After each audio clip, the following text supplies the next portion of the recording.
Thank you, Acting Speaker, and I rise today to contribute to the Casino and Gambling Legislation Amendment Bill 2025, and I acknowledge the previous contributions from everyone that's had their go so far, and I'm pleased that the opposition are not opposing this bill. And of course, as with every gambling amendment that I've spoken on, I've always acknowledged that I am a gambler, and I've gambled on many things throughout my time.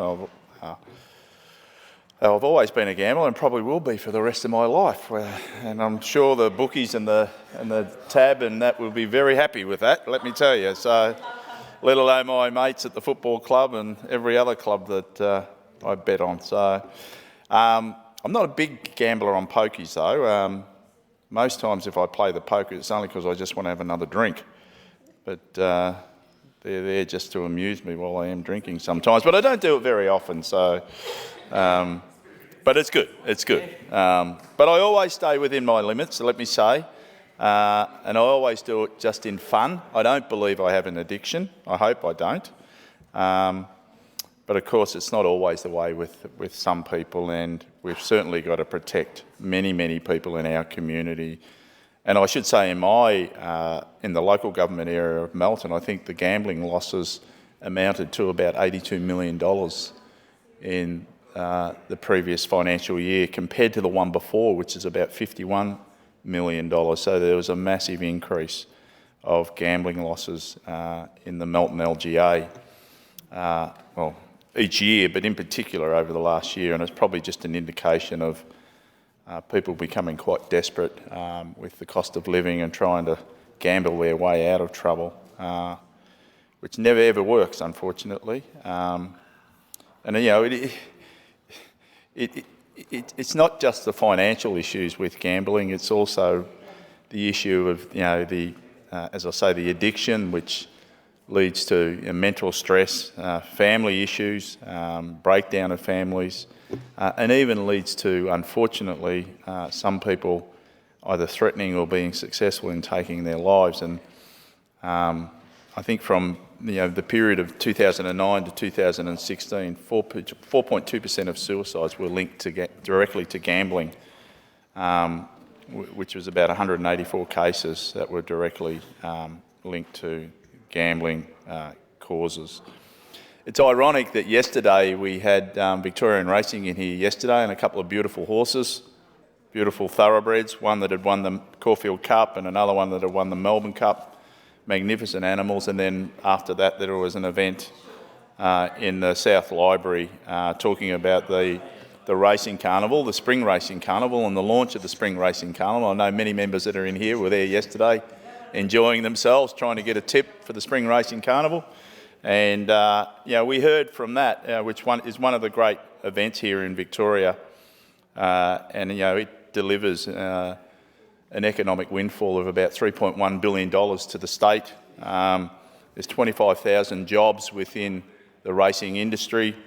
It's an important industry and it's an important event, the Spring Racing Carnival. It's world-renowned.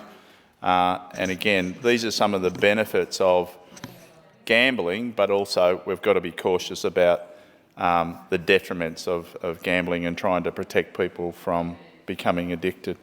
Of course, the Allan Labor government's led the nation in casino reform and tackling gambling harm. We established the Royal Commission into the casino operator and licence, and we are delivering on all of the 33 recommendations handed down by that Royal Commission.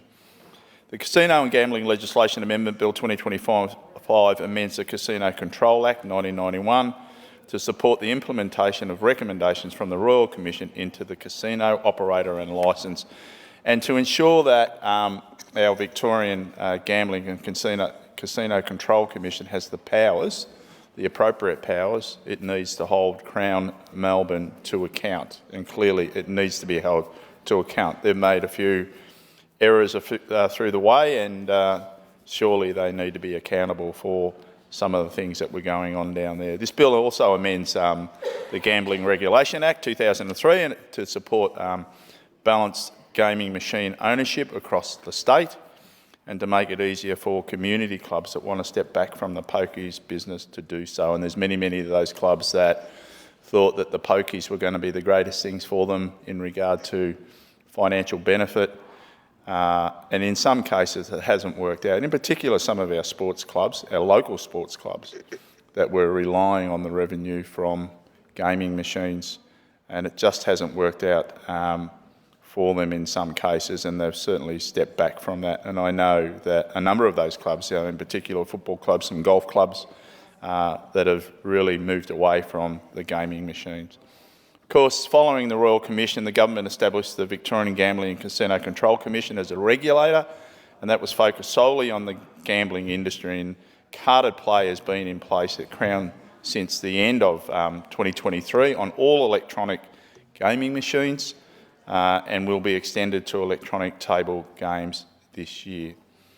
Gaming areas in pubs and clubs are legally required to close between the hours of 4 a.m. and 10 a.m, which is terrific, and I can see no reason, and I've raised this in my area of Melton, at some of the clubs in Melton where they were open basically 24 hours. I could see no reason why someone would be in a gaming venue at 2, 3, 4 o'clock in the morning unless you had an addiction to gambling. And I questioned it when some licences were extended, or some hours of operations were extended at some of the clubs throughout the Melton area in regard to being open virtually throughout the night. So I'm pleased to say that pubs and clubs are legally required to close between 4 a.m. and 10 a.m. Of course, this limits the amount of time a person can spend gambling, and that's obviously hopefully reducing the potential of addiction and the great losses of money. We certainly, some of the other things that we've done, we've reduced load-up limits, and we've limited FPOS cash withdrawals to $500 per card for every 24-hour period. And of course, at Crown Casino, we've limited how many hours a person can play. No more than 3 hours continuous play without a break. And I think that's important to break the cycle of not being there for hour after hour after hour. So people have to have a break after 3 hours, even though 3 hours seems like a long time. And of course, no more than 12 hours play within a 24-hour period, and no more than 36 hours during a 7-day period.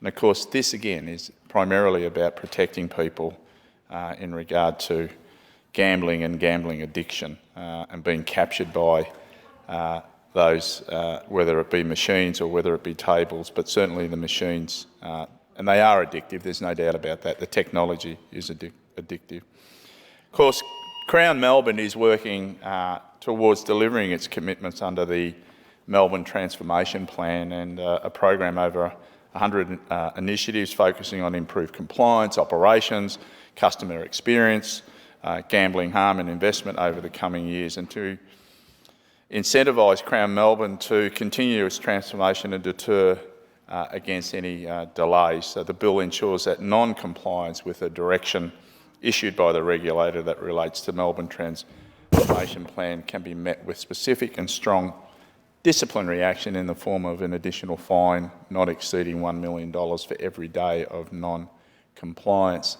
I do want to go to a couple of things that the member for Brunswick had raised, and that was primarily his focus was on anti-money laundering aspects.